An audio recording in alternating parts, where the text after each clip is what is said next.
आज की कहानी है नौकरी वाली देवरानी।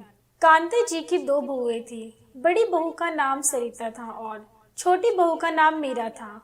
कांते जी की दोनों बहुएं देखने में बहुत खूबसूरत थी। बड़ी बहू सरिता गांव की रहने वाली थी और सिर्फ मैट्रिक पास थी। वहीं छोटी बहू मीरा शहर की रहने वाली थी और ग्रेजुएट थी। छोटी बहू मीरा एक अखबार में विज्ञापन देखकर अपनी सासू माँ के पास आई और बोली, मम्मी जी, हमारे बगल में जो बड़ा सा प्राइवेट स्कूल है ना, उस स्कूल में टीचर की वैकेंसी निकली है। अगर आपकी इजाजत हो तो मैं वहाँ इंटरव्यू देने चली जाऊँ। ये भी कोई पूछने वाली बात है? बहू, आखिर इतनी पढ़ी लिखी होने का क्या फायदा जो घर में सिर्फ खाना बनाओ। अगले दिन मेरा इंटरव्यू देने जाती है और शाम को आते वक्त 1 किलो मिठाई लेकर घर आती है क्योंकि उसकी नौकरी पक्की हो जाती है। घर आते ही अपनी सासू माँ से कहती है, सासू माँ, मेरी नौकरी लग गई है। आज मैं बहुत खुश हूँ। घर में बैठे बैठे बहुत बोर हो रही थी। अरे बहू, ये तो बहुत खुशी की बात है। आज से मेरी बहू तो नौकरी वाली हो गई है। कम से कम घर के खर्चों में तो हाथ बटाओगी। बड़ी बहू को देख लो, इतने साल हो गए नौकरी नहीं कर सकती है तो घर में कम से कम सिलाई कढ़ाई का ही काम कर ले। तभी बड़ी बहू सरिता आती है और वह अपनी देवरानी को बधाई देते हुए कहती है, यह तो बहुत खुशी की बात है मीरा। तुमने अपनी पढ़ाई का सही उपयोग किया। काश मैं भी तुम्हारे जैसी ग्रेजुएट होती तो मैं भी नौकरी करती। अरे बाहर जाकर नौकरी नहीं कर सकती है तो घर में भी बहुत सारे काम होते हैं। अगल बगल के कपड़े ही सिलाई कर ले, उससे भी आमदनी हो जाती है। लेकिन नहीं, तुम्हें घर में बैठने से फुर्सत मिले तब तो कुछ करोगी। छोटी बहू मीरा बोली, हाँ भाभी, सासू माँ सही कह रही हैं। घर में भी तो आप कुछ काम कर सकती हैं। आप चाहे तो अपना बुटीक खोल सकती हैं।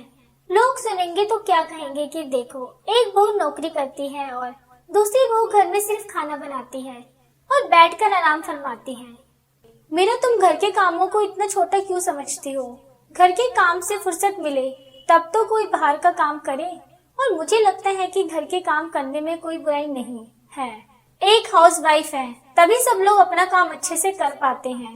भाभी, बचपन से तो मैं कभी हाउस वाइफ नहीं बनना चाहती थी। मेरा तो बचपन से सपना था कि मैं नौकरी करूंगी और आज मुझे नौकरी मिल गई। मैं तो बहुत खुश हूँ। घर के काम में तो मेरा बिल्कुल भी मन नहीं लगता है। छोटी बहू, लेकिन घर के काम तो करने ही पड़ेंगे ना। आज तो एक साथ हो, बड़ी बहू तुम्हारा काम कर देती है, लेकिन जब अलग रहने लगोगी तो तुम्हें अपना काम तो खुद ही करना पड़ेगा ना। देखिए मम्मी जी, या तो मैं नौकरी करूंगी या तो घर का काम करूंगी। एक साथ में दोनों काम नहीं कर सकती हूँ। भाभी जब कुछ नहीं करती हैं तो घर का काम तो करना ही पड़ेगा ना। सरिता चुपचाप खड़े होकर अपनी देवरानी मीरा की बातें सुन रही थी। बड़ी बहू स्वभाव से सीधी थी, इसलिए उसने कुछ नहीं बोला। अगले दिन सुबह, मेरा, तुम्हें कितने बजे तक स्कूल जाना है ताकि मैं तुम्हारा नाश्ता जल्दी से बना दूं? बस भाभी, 1 घंटे में निकलने वाली हूँ। फटाफट से मेरा नाश्ता और लंच दोनों तैयार कर दीजिए। ठीक है मीरा, तुम फटाफट से तैयार हो जाओ। मैं तुम्हारे जल्दी से नाश्ता और लंच पैक कर देती हूँ। अरे यह तो बहुत अच्छी बात है। दोनों जेठानी और देवरानी मिलकर कितना बढ़िया से घर को संभाल रही हैं। ऐसे ही दोनों एक दूसरे से तालमेल मिलाकर जिंदगी की गाड़ी चलाते रहो। मम्मी जी, मीरा को स्कूल जाना है तो मैंने सोचा जल्दी से उसका नाश्ता और लंच पैक कर दूं। बहू, यह सब तो ठीक है, लेकिन कब तक तुम अपनी देवरानी की सेवा करती रहोगी? तुम भी तो कुछ करने की सोचो। मैं तो कब से कह रही हूँ कि एक छोटी सी बुटीक की दुकान ही खोल लो।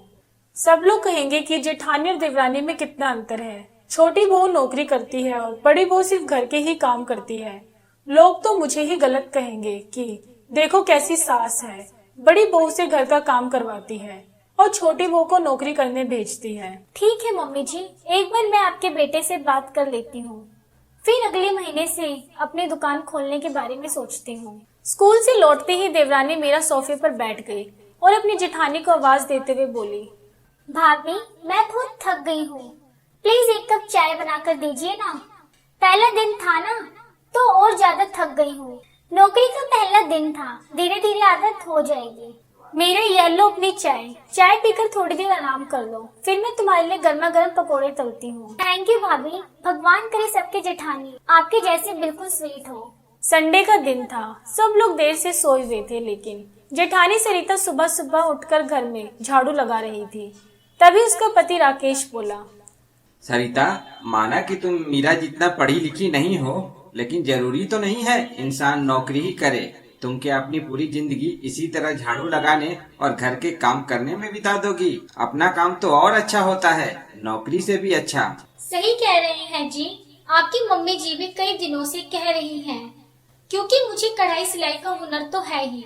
मैं अपना बुटीक की दुकान क्यों नहीं खोल लेती हूँ? मैं आपसे पूछने ही वाली थी। इसमें पूछने की क्या बात है? अगले महीने सड़क के किनारे वाले कमरे की दीवार तोड़कर मैं शटर वाला गेट लगवा देता हूँ। उसी में तुम अपना बुटीक की दुकान खोल लो।